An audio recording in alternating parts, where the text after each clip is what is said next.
Bom, pessoal, dando continuidade então aos tipos de copos que são utilizados para cervejas.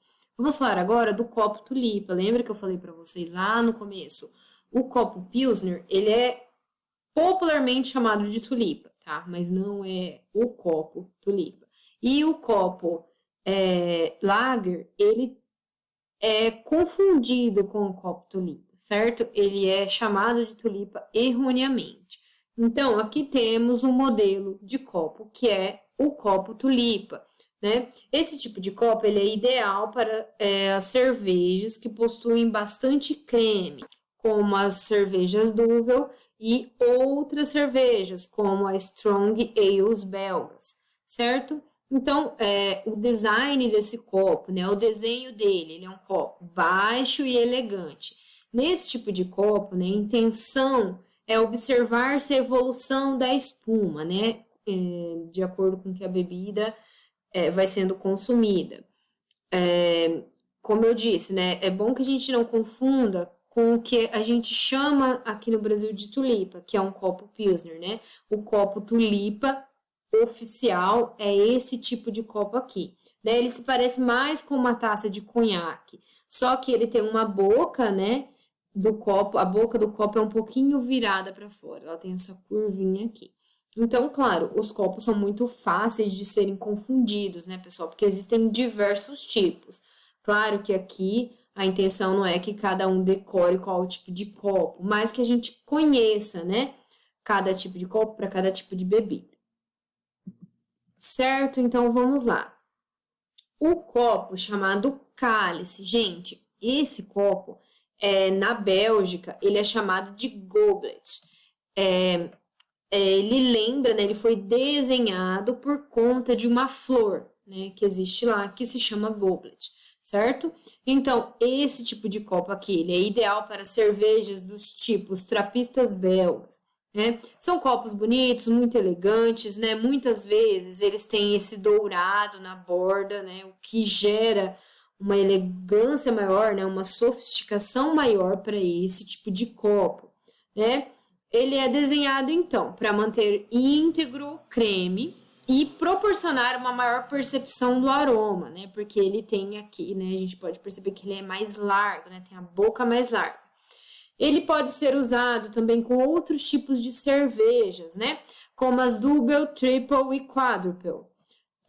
Variações de formatos desses tipos de bebida, desses tipos de copos, eles também são encontrados com outros nomes, né?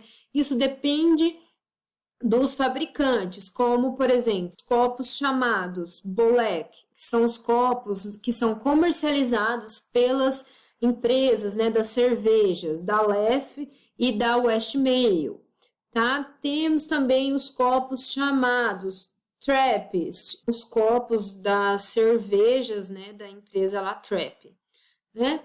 Todos esses copos, então, que eu citei aqui, eles compartilham características muito semelhantes, né? Como as bocas largas, né? Como eu falei, e uns pés, né? Um pouco mais alongados. Ele também é parecido com uma taça, só que ele é um pouco mais, né? Menos arredondado, vamos dizer assim. Temos também esse tipo de copo que é o chamado flauta. Esses copos, né, em forma de flauta, então, eles são mais utilizados para beber espumantes e champanhes, né? Mas também eles são utilizados para alguns tipos de cervejas, né? Como as cervejas do tipo Faro, Lambic, Guise ou as champenoises, como a belga Deus e a brasileira Lush. Como esses copos eles têm um formato, né? Eles são mais esguios, eles possibilitam, né, que o creme demore mais para se dissipar, mantendo então as qualidades da cerveja no copo. Muitos de vocês já devem ter visto esse tipo de copo aqui, mais, né, como eu falei, para espumantes e champanhes, mas eles também são utilizados para esses tipos de cervejas, para cervejas especiais. Existe o copo chamado caneca. Esse aqui eu acho que é muito popular, muito conhecido, todo mundo já deve ter visto, né? Esse tipo de copo ele é utilizado para chopes ou cervejas que são vendidas na pressão, né? Esse tipo de caneca, então, ele tem formatos, tamanhos variados, mas geralmente eles são mais robustos, né? Tem um vidro grosso e algumas têm até um apoio, né, pro polegar aqui na alça da caneca, para ajudar, então, né, com o peso, vamos dizer, do copo, mais a cerveja, né, que vai ser acondicionado dentro desse copo. Por quê?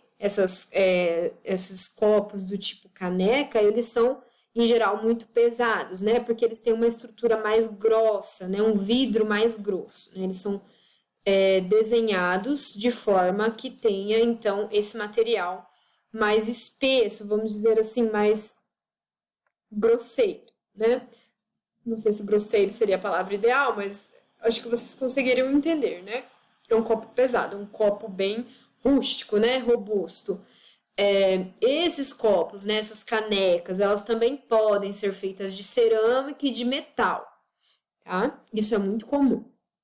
Porém, para as degustações, né, desses chopps e cervejas, é importante que sejam utilizadas as canecas de vidro. Por quê? Porque utilizando uma caneca de vidro, você tem uma maior garantia, né, de que o material da caneca não vai influenciar no sabor da cerveja. Gente, isso é bem importante, porque o vidro é um material inerte, né? Ele não vai propiciar gostos, né? Nem odores, nem nada para a cerveja. Se eu utilizo canecas de outros materiais, como a cerâmica e o metal, esses materiais eles podem interferir no sabor, né, da cerveja. Então, quando estamos utilizando as canecas para degustações, é importante que tenha-se a consciência que o melhor material para acondicionar essa bebida, né, são as canecas de vidro. Certo, pessoal? Bom, aqui nós temos outro tipo de copo, que é o copo conhecido como mess.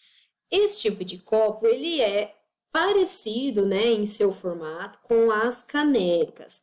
Porém, qual que é a diferença, né? Esses tipos de copos aqui, eles são aqueles conhecidos como os canecões, né? Canecão alemão, porque ele tem a capacidade de volume de 1 litro. Então, ele é ideal para aquele pessoal que vai em festas, né, alemãs, festas típicas ou festas inspiradas na cultura alemã, geralmente esse tipo de copo aqui que a gente encontra, né, que são os canecões.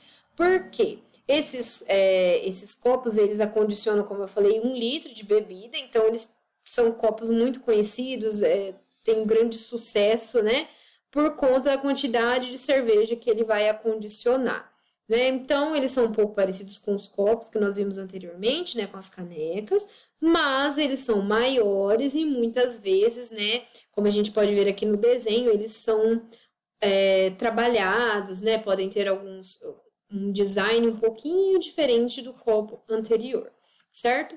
Esse tipo de copo aqui, ele também pode ser conhecido como seidel, tá, pessoal? Eu acho que a maioria de vocês já deve ter visto, né, esse tipo de copo, né, o mess, ou então as canecas, né, são copos que têm uma capacidade grande, né, e são largamente utilizados, né, são bem comuns, certo? Então, é importante que a gente entenda a principal diferença entre esses copos. Esse copo do tipo mess também, ele é um pouco menos, né, robusto do que que a caneca, né, que a gente viu aqui no slide anterior. Né? As canecas, elas são mais grossas, né, tem um vidro mais pesado, vamos dizer assim, e o mess é um copo maior, né, ele pode até ser mais pesado por conta do volume que ele vai acondicionar, mas em geral ele não é um copo tão robusto quanto a caneca, né, a gente pode ver aqui que ela tem uma base grossa aqui de vidro embaixo, e o mess já não, já é uma caneca um pouco, né, um copo um pouco menos robusto. Mas isso, como eu falei, depende do fabricante, né? Aqui nós estamos mostrando só alguns modelos de copos que nós temos.